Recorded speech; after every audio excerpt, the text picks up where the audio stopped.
பாஜக மற்றும் RSS அமைப்பானது மாட்டுக்கறி உண்பதை புனிதமற்ற உணவு பழக்கமாக சித்தரித்து உண்ணவும் விற்பனை செய்யவும் தடை விதித்து அதை வைத்து அரசியல் செய்து மத கலவரத்தை தூண்டுவதை வாடிக்கையாக வைத்திருக்கின்றனர்.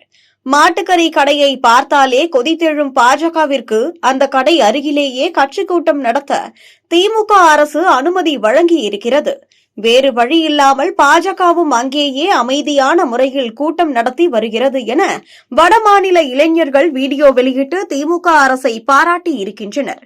यह बीजेपी की पार्टी और देखो इधर ही बिक रहा बीफ ध्यान बिक रहा है। इतना खतरनाक होगा बिक रहा खतरनाक होगा बिक रहा और तुम्हें भी दिखाऊंगा। देखो चलिए बड़े जरा बीफ दिखाओ मैं इन्हें। ऐसा ना होता ऐसे तमिलनाडु ही कहते हैं केरला ही कहते हैं और सीधा गाय का कहते हैं। किधर से लेगा आज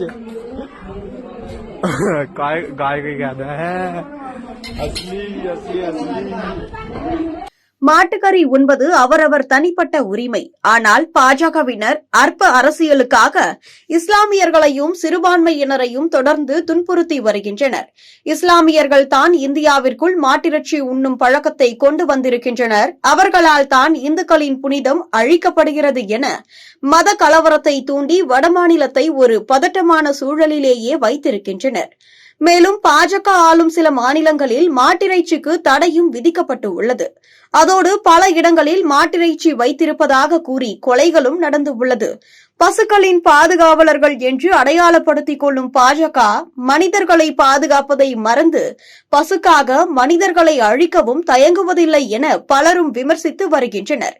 இந்நிலையில்தான் மாட்டிறைச்சியை பார்த்தால் கலவரம் செய்யும் பாஜகவை லெப்ட் ஹேண்டில் டீல் செய்து அந்த கடை அருகிலேயே தமிழக அரசு கூட்டம் நடத்த அனுமதி அளித்திருக்கிறது. அங்கு பாஜகவும் திமுக அரசுக்கு பயந்து அமைதியான முறையில் கூட்டம் நடத்துகிறார்கள் என வடமாநில இளைஞர்கள் பாஜகவை எதிர்க்க திமுக தான் சரி, இவர்களை இப்படிதான் டீல் செய்ய வேண்டும் என்றும் தமிழ்நாடுதான் பெஸ்ட் என திமுக அரசை புகழ்ந்திருக்கின்றனர்.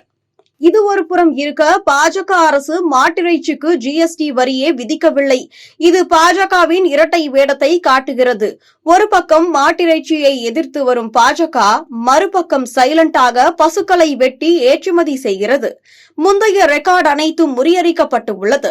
அதில் கடந்த 2024-2025 நிதியாண்டில் அக்டோபர் மாதம் வரை மத்திய பிரதேசத்தின் இந்தூர் தான் மாட்டிறைச்சி ஏற்றுமதிகள் முதலிடத்தில் இருந்தது. இங்கிருந்து 9,387 கோடி ரூபாய்க்கு மாட்டிறைச்சி ஏற்றுமதி செய்யப்பட்டு உள்ளதும் குறிப்பிடத்தக்கது.